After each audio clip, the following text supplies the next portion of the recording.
Welcome. The circular bioeconomy is as old as the human race. The fermentation of grains provided the incentive for humans to finally settle down in one place and cultivate crops. The consequences of this choice can now be seen around the world. From the beginning, there have been debates and policies regulating the different uses of land and the distribution of food. Around 1,750 years before the birth of Christ, the Code of Hammurabi already regulated land use.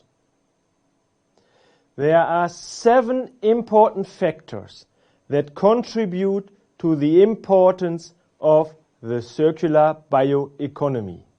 In this video, I will touch upon the first 4 factors contributing to the current circular bioeconomy and its performance.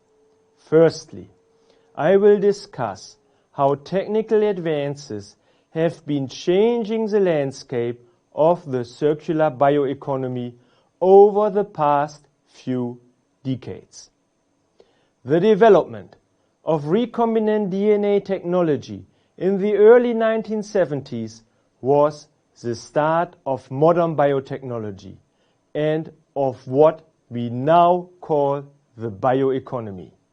The Bayh-Dole Act of 1980 in the United States has been key for the innovation in modern biotechnology.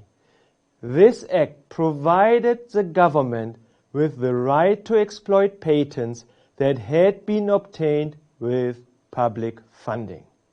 Some of the first products that came from this new ruling were a vaccine protecting against swine diarrhea and the production of human insulin from genetically engineered bacteria to treat diabetics.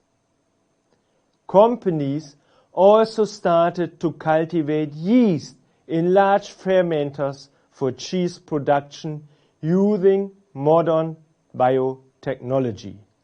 Today, a wide array of applications is available, including applications in the food and feed sector, biofuels, biomaterials, chemicals, biorefineries, and more.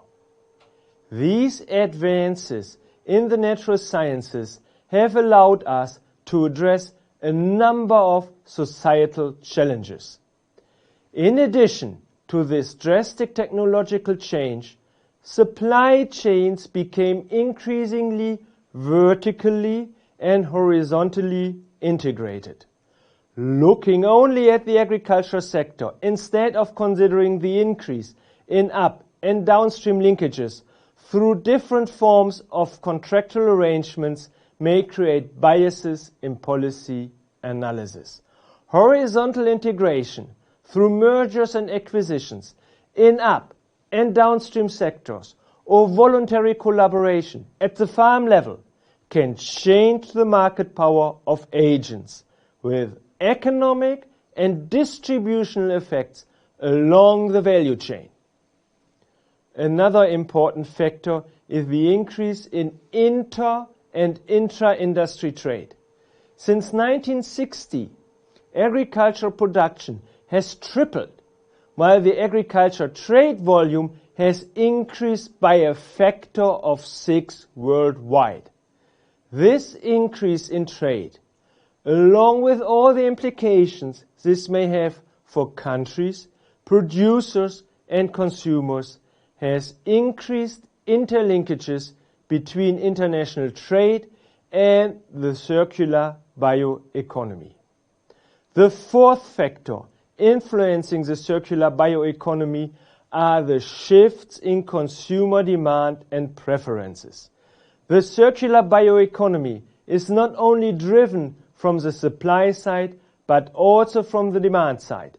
Preferences for bio-based products are increasing in global middle classes, not just in the rich countries.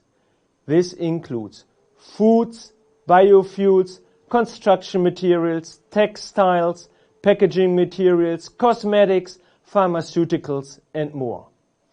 The implicit labeling of these products attempts to respond to shifts in demand.